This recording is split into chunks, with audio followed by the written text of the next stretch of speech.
Photoshop గురించి మనం ఇదివరకు చాలా వీడియోస్ చూసాము. అదే విధంగా నేను చేసిన వీడియోలలో పాస్ ఫోటోస్ కావచ్చు, ఇంకా వివిధ రకాల ఫోటోషాప్ టూల్స్ పార్ట్ 1 పార్ట్ 2 ఇలా ఫోటోషాప్ గురించి చూసాం. ఈ రోజు కూడా ఒక హెయిర్ కటింగ్ లో ఒక పర్ఫెక్ట్ వే ని మనం ఈ రోజు తెలుసుకుందాం. గాల్లో తేలుతున్న హెయిర్స్ ని ఏ విధంగా కట్ చేయాలని. ఇందులో 2 రకాలు ఉంటాయి. ఒకటి వైట్ బ్యాక్గ్రౌండ్ ఉన్న ఫోటోని మనం వేరే బ్యాక్గ్రౌండ్ లోకి తీసుకెళ్లడం, హెయిర్ కట్ కాకుండా, అంటే మనం నీట్ గా కట్ చేసుకొని. ఇంకోటి మల్టీ కలర్స్, కలర్ గా ఉన్నది కావచ్చు, లేదా వివిధ రకాలుగా బ్యాక్గ్రౌండ్స్ ఉన్నవి కావచ్చు.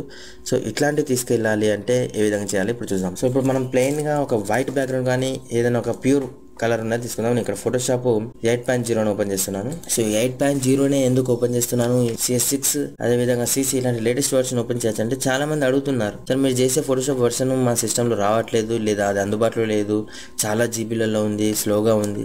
సో అందుకని నేను బేసిక్ వర్షన్ లో చెప్తున్నాను. ఈ ప్రాసెస్ అన్ని వర్షన్లలో సేమ్ గా ఉంటుంది. అందువలన ఒక వర్షన్ లో చెప్తే మీరు మిగతా వర్షన్ లో ఈజీగా చేసేసుకోవచ్చు.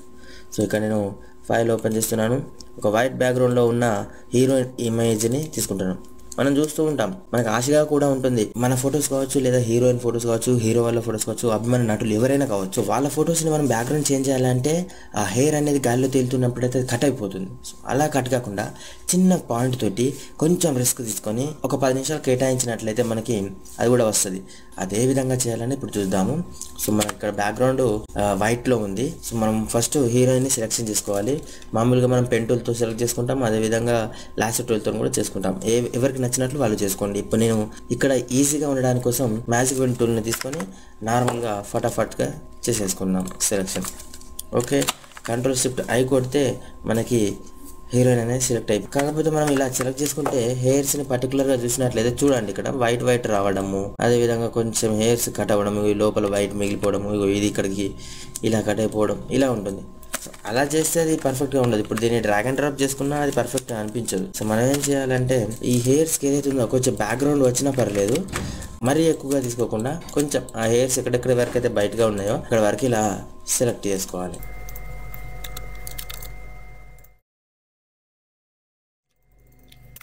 హెయిర్స్ మాత్రం గాలిలో ఉన్నవి, వాటిని మనం డైరెక్ట్ గా సెలెక్ట్ చేయలేం, కావున ఎక్స్టర్నల్ గా కొంచెం బ్యాక్గ్రౌండ్ తీసుకున్నాం, దాని తర్వాత సెట్ చేసుకోవడానికి. సో ఇప్పుడు సెలెక్షన్ అనేది అయిపోయింది.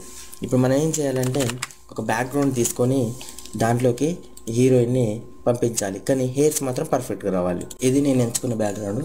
సో ఇప్పుడు హీరోయిన్ ని బ్యాక్గ్రౌండ్ చేంజ్ చేయడానికి మనం ఇందులోకి డ్రాగ్ అండ్ డ్రాప్ చేస్తున్నాము.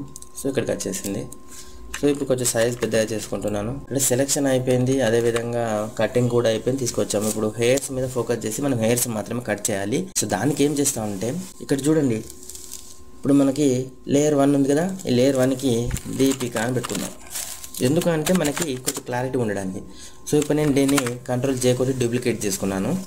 సో డూప్లికేట్ చేసుకోవడం వల్ల ఏమవుతుందంటే మనం ఒకవేళ ప్రాసెస్లో ఏమైనా మిస్టేక్ చేసినప్పటికీ మళ్ళీ ఒరిజినల్ లేయర్ ఉంటుంది కాబట్టి నీట్గా తీసుకురాగలుగుతాం. ఓకే, ఇప్పుడు దీపిక అనే ఒరిజినల్ లేయర్ని హైట్లో పెట్టేసి ఇప్పుడు నేను పెన్ టూల్ తీసుకొని ఈ గాలిలో తేలుతున్న హెయిర్స్ మీద ఫోకస్ చేస్తూ వాటిని మాత్రమే తీసుకురావడానికి ఏం చేస్తానంటే హెయిర్స్ ఏవైతే ఉన్నాయో వాటిని మాత్రమే సెలెక్ట్ చేసుకోవాలి. అంటే కొంచెం బాడీ వచ్చినా పర్లేదు, కానీ మరీ రాకుండా చూసుకోవాలి, ఎందుకంటే తర్వాత మనం కటింగ్ చేస్తుంటే అది కలర్ చేంజ్ అయ్యే అవకాశం ఉంది.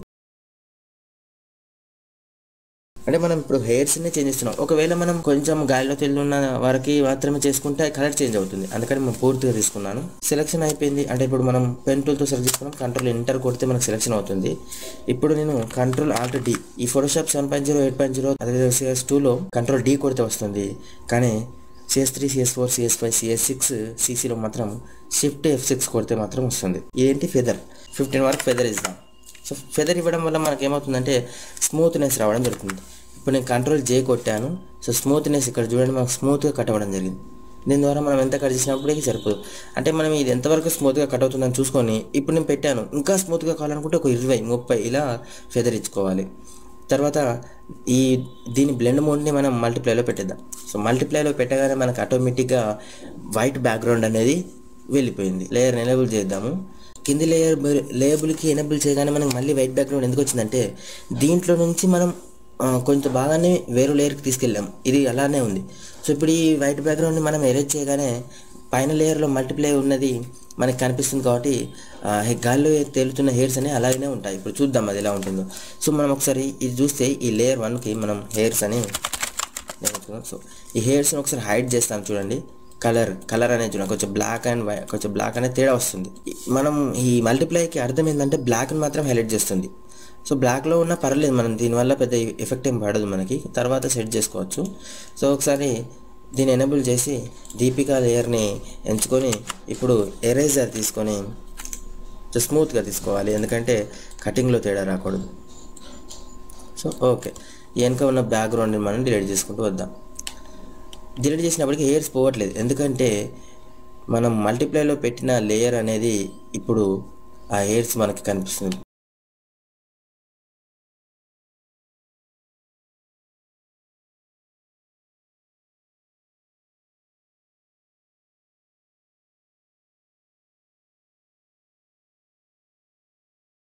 ఎరేజింగ్ కంప్లీట్ అయిపోయింది. ఇప్పుడు చూస్తే మనకి ఈ గాలిలో తేలుతున్న హెయిర్స్ కూడా మనకి వచ్చేసాయి. ఒకసారి ఇప్పుడు చూద్దాము. సో ఒరిజినల్ లేయర్ ఇలా ఉంది, మనం చేసింది మల్టిప్లైలో పెట్టింది ఇలా ఉంది. ఇక్కడ చూస్తే కొంచెం తేడా మనకి, అంటే అంత పెద్దగా తేడా లేదు. ఒకవేళ ఫెదర్ ఇవ్వకపోతే ఇక్కడ తేడా రావడం జరుగుతుంది. చూడండి, పాతవి కొంచెం వైట్గా ఉన్నాయి, ఇప్పుడు మల్టిప్లైలో పెట్టింది కొంచెం డార్క్గా ఉన్నాయి. సో మనం ఏం చేయాలంటే మల్టిప్లైలో పెట్టింది ఎలాగో వైట్ చేయలేము, వైట్ చేస్తే ఆ హెయిర్స్ అనేవి కనిపించవు. మల్టిప్లైలో పెట్టింది కాక ఈ ఒరిజినల్ లేయర్ తీసుకుని మనం ఇమేజ్ మెనూలోకి వెళ్ళి అడ్జస్ట్మెంట్స్ మెనూలోకి వెళ్తే ఇక్కడ సెలెక్టివ్ కలర్ అనే మనకు ఒక ఆప్షన్ దొరుకుతుంది. సో ఇందులోకి వెళ్ళి రెడ్ అని ఉంది, ఇక్కడ బ్లాక్ కలర్ని మనం హైలైట్ ఇంకా డార్క్గా చేయాలి, కావున ఈ బ్లాక్ని కొంచెం రైట్ సైడ్ ఓకే, అంటే దీన్ని లైట్గా చేస్తే లైట్గా అవుతుంది, డార్క్గా చేస్తే డార్క్గా అవుతుంది. మనకి కొంచెం డార్క్గా చేసుకుంటే సరిపోతుంది. ఈ రెండు లేయర్కి మనం లింక్ పెట్టేద్దాం, ఇక్కడ ఇలా లింక్ అవుతుంది అనమాట. ఓకే, ఇప్పుడు దీన్ని కదిలించి చూస్తే పర్ఫెక్ట్గా ఉంది. సో ఇలా మనం వైట్ బ్యాక్గ్రౌండ్లో ఉన్న ఫోటోని హెయిర్ కటింగ్ కోసం గాల్లో తేలుతున్న హెయిర్స్ని కూడా మనం పర్ఫెక్ట్గా కట్ చేసుకోవచ్చు.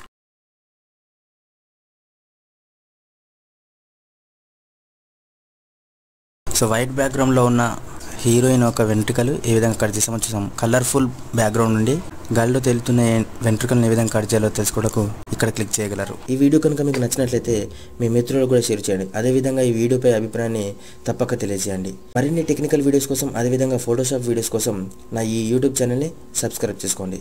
Thank you friends.